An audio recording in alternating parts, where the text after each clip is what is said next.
You need to rest. Not yet.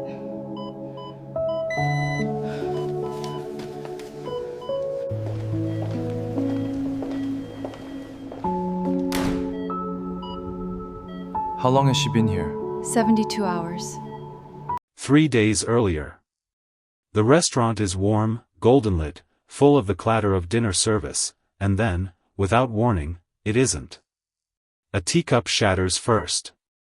Then the sound of a chair scraping back too fast, a woman's voice rising in panic, and Halmoni Suk sliding sideways out of the booth before anyone at her table can catch her, her silver hair coming loose, her lips already losing color. By the time paramedics burst through the doors 12 minutes later, her heart has stopped twice. Across town, Amara Williams is 3 hours into a double shift, drinking cold coffee at the nurse's station, when the ambulance bay doors slam open and that same gurney comes flying through, a paramedic shouting numbers that make the whole floor go still. 81-year-old female, unresponsive 6 minutes before bystander CPR. Amara is already moving. 2 fingers to the throat. Eyes on the monitor. A voice that doesn't shake even as the room around her turns into controlled chaos. Nobody in that bay knows the small, frail woman on the table has a son who controls half the shipping routes in the city, a name that makes grown men nervous, and enough power to burn the hospital to the ground if she doesn't survive the night. To Amara, she's just a patient. A woman with no ID, no family in the room, and a heartbeat that keeps threatening to quit. She's not dying on my watch, Amara says, to no one, to everyone, and reaches for the crash cart. What she doesn't know is that a phone in the unconscious woman's coat pocket is already buzzing, again, and again, and again, with a contact saved simply as EG. And somewhere across the city, a man who has never once been made to wait for anything is about to find out what fear feels like. Subscribe to see how far this goes, and comment where you're watching from. I'd genuinely love to say hello and find out how many corners of the world are writing this story with me. 3 days earlier. The restaurant is warm, golden lit, full of the clatter of dinner service, and then, without warning, it isn't. A teacup shatters first. Then the sound of a chair scraping back too fast, a woman's voice rising in panic, and Park Mi-suk sliding sideways out of the booth before anyone at her table can catch her, her silver hair coming loose, her lips already losing color. By the time paramedics burst through the doors 12 minutes later, her heart has stopped twice. Across town, Amara Williams is 3 hours into a double shift at St. Jude's Memorial, drinking cold coffee at the nurse's station, when the ambulance bay doors slam open and that same gurney comes flying through, a paramedic shouting numbers that make the whole floor go still. 81-year-old female, unresponsive 6 minutes before bystander CPR. Amara is already moving. 2 fingers to the throat. Eyes on the monitor. A voice that doesn't shake even as the room around her turns into controlled chaos. There's a joke taped to the break room fridge nobody remembers writing: if she's still standing, the shift isn't over. Amara has never found it funny, mostly because it's true. She's worked doubles that bled into triples, held the hands of strangers through the worst nights of their lives, and learned a long time ago that some people decide who she is before she opens her mouth. Decided from her size, from the assumption that a big woman moving through a hospital hallway must be slow, must be less. She stopped waiting for them to be right. She just keeps proving them wrong. Nobody in that bay knows the small, frail woman on the table has a son who controls half the shipping routes in the city, a name that makes grown men nervous, and enough power to burn the hospital down if she doesn't survive the night. To Amara, she's just a patient with no ID, no family in the room, and a heartbeat that keeps threatening to quit. She's not dying on my watch, Amara says, and reaches for the crash cart. The team catches the rhythm just before it slips away. Barely. You've got good eyes, Williams, the attending tells her afterward. Amara doesn't answer. Something in her decides, quietly, that she isn't finished watching over this woman yet.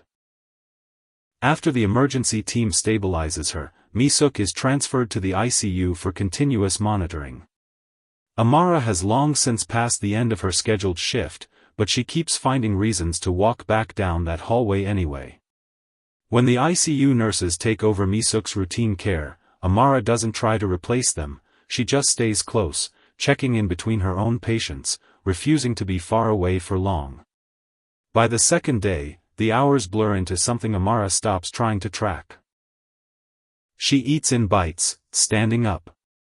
Mi-suk drifts in and out of consciousness, and each time her eyes flutter open, unfocused and afraid, Amara makes sure she's the first thing there. "You're not by yourself," Amara tells her, again and again. "I'm right here." By the second night, when Mi-suk stirs and her hand searches blindly across the blanket, it's Amara's fingers she finds first, and the old woman's grip tightens like she recognizes it. The second crisis comes without warning. Amara catches it before the monitors finish alarming, a wrongness she's learned to read the way other people read faces. The ICU team moves fast. Mi-suk holds on. 2 days become 3, and Amara's exhaustion isn't something she can hide anymore. Her hands tremble, her eyes burn, and still she keeps coming back to that room. On the third night, in the hour when the hospital is quietest, Mi-suk's eyes finally open, clear, focused, present for the first time since she arrived. 3 days after Mi-suk's collapse. That's when the doors at the end of the hallway open, and the temperature in the building seems to drop. Park Min-jae doesn't walk so much as arrive. 2 men flank him, and every nurse on the floor finds a reason to be somewhere else. He spent 3 days trying to reach his mother, calls that rang out, messages that never landed, a silence he can't yet explain, and he walks into that hospital braced for the worst. Instead, he finds her alive, her hand resting in the hand of an exhausted stranger asleep sitting upright in a plastic chair, gloves still on. "Who did this?" he asks the room, meaning it as an accusation before he understands it's a question of gratitude. Every staff member in earshot points toward the sleeping woman. Min-jae studies her, the wrinkled scrubs, the badge reading Amara Williams, and something shifts in him when a nurse quietly says she's barely left that hallway in 72 hours. "Name your price," he tells Amara when she wakes. "Whatever you want. It's yours." She blinks the sleep from her eyes and shakes her head. "I don't want your money. I was doing my job." 72 hours isn't a job. It's a choice. Then I made it. Doesn't mean I need a reward for it. The refusal lodges somewhere behind his ribs like a splinter he can't locate. Mi-suk, weak but lucid, reaches for Amara's hand again. "She never left," she tells her son. "Even when I couldn't wake up, I could hear her." Min-jae tries again to thank Amara properly. She deflects again, and when he presses, she looks him dead in the eye. "I don't care who you are. You don't get to control how I feel about doing my job just because you've got money and men with guns behind you." It should make him angry. Instead it makes him look at her the way he hasn't looked at anyone in longer than he can remember. 2 days later. As Mi-suk's condition stabilizes, Amara notices things she can't explain away. A man in a gray coat lingering too long near the nurse's station, an administrator giving her 2 different answers to the same question, a prickling sense in the parking garage that she's being watched. She says nothing until Min-jae's security team reports that someone accessed Mi-suk's medical records 3 separate times, always from a terminal that logs out before it can be traced. Standing beside him when the report comes in is Kwon Tae-sung, the man who's run Min-jae's operation since before Min-jae took over anything, the one person in the room nobody thinks to suspect. It's Tae-sung who quietly suggests hospital security be reassigned to someone we trust. Min-jae, grateful to have one thing off his plate, doesn't think twice. This wasn't an accident, Min-jae tells Amara. Somebody wanted her gone. And now that somebody knows your name. He posts men outside her building. Amara finds them waiting by her car and feels her chest go tight. "I didn't ask for bodyguards." "You don't have to ask. You need them. I'm not something you get to decide to protect. I get a say." And if something happens to you because I didn't act?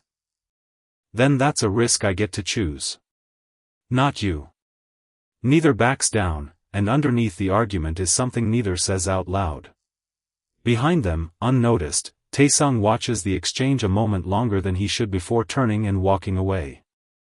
That same week, Amara steps out of Mi-suk's room a little after midnight for a water pitcher. She doesn't hear the footsteps behind her until a hand closes over her arm and a stranger's voice demands to know where Taesung is keeping the files. She has no idea what he means, and he's shoving her against the wall when Min-jae rounds the corner and every trace of the composed man she knows disappears. He has the attacker on the ground before she understands what's happening. His men drag the attacker away. Only then does Min-jae turn to her, his face breaking into something closer to fear. You can't stay here. Not where they know your face. Your mother needs me. Amara. I'm not leaving her. You don't get to decide that for me either. He looks at her for a long moment. Then I'll stay with both of you. 2 days after the attack. Mi-suk is moved to a private estate on the edge of the city, reinforced windows, men at every entrance who nod at Amara like she belongs there. She stays because Mi-suk asks her to, gripping her hand and saying, in careful English, "You don't leave patient halfway." Living under the same roof reveals a version of Min-jae the hospital never showed her, badly reheating soup at 2 in the morning because he noticed she'd skipped dinner, sliding the bowl toward her without a word. "You're doing it again," she tells him one night, watching him stand guard outside his mother's door instead of sleeping. Not smiling. "I don't think I've ever seen you smile." "I smile." When? He actually thinks about it, and the pause is answer enough. She laughs, and something in his expression comes close. In the quiet hours she learns how deeply he loves his mother, how his voice softens into something almost boyish when he speaks to her in Korean. And he learns that Amara's kindness isn't softness. It's a strength that doesn't bend just because power is standing in front of it. 3 days later. Min-jae finally traces the leak, the records, the man in the hallway, the 3 days his calls to his mother went unanswered. Every thread leads to Taesung, who had been quietly rerouting communications the night of the collapse, just long enough to buy himself time. Min-jae refuses to believe it until the evidence leaves no room left to doubt. He confronts Taesung alone, in the study where he sat across from the man 1,000 times before, and watches the mask finally drop. "You've gotten soft," Taesung says. "Your mother found the accounts. She knew what I'd been taking. She was going to tell you everything. I couldn't let that happen." His eyes cut to Amara, standing in the doorway she wasn't supposed to be in. "Your nurse ruined it. She's useful now, though. Leverage has a way of solving problems. You will not touch her. I already have men in place. This ends the way I decide." Min-jae turns and walks out, jaw set like stone. Amara understands he isn't planning to negotiate. He's planning a trap. 2 nights later. The lights die first, every hallway, every room, plunged into darkness that feels deliberate because it is. Amara is with Mi-suk when gunfire cracks through the house. "Stay behind me," she tells Mi-suk, though there's nowhere to hide.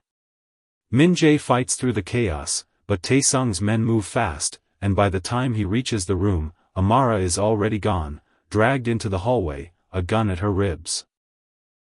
Mi-suk wakes fully at the sound. "Please," she begs. "Please don't hurt her." Min-jae stops the instant he sees the gun. Every instinct screams to attack. For the first time in his life, he doesn't. He lowers his weapon slowly. "Look at me. Only me. You're going to walk toward me." She's shaking, but she trusts him, and when she shifts her weight the way he tells her to, it's enough. His men move in the same instant, and the trap closes shut. Taesung is on the ground, exposed, his network swarming into the arms of Min-jae's people waiting outside. Amara doesn't remember crossing the last few feet of hallway.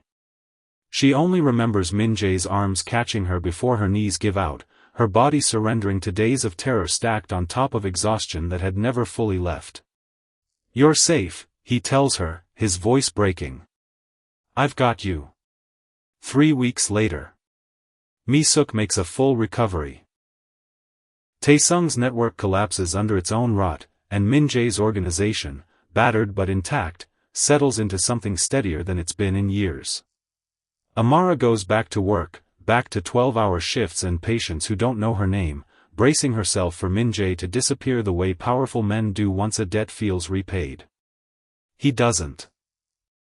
He starts showing up at the hospital instead, quiet takeout containers in hand, waiting through the last hour of her shift like it's simply where he belongs now. He walks her to her car. He refuses, without ever quite saying so, to let her go home alone. 1 week later, she finally stops in the parking lot, arms crossed. "Why are you still here?" "Because you stayed," he says, "when everyone else would have left. I was doing my job. You could have handed her off to someone else on day one. You didn't." He looks at her without anything guarded left in his face. "You changed something in me. I'm not trying to pay that back.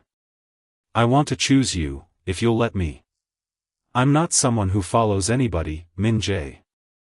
Not even you. I'm not asking you to."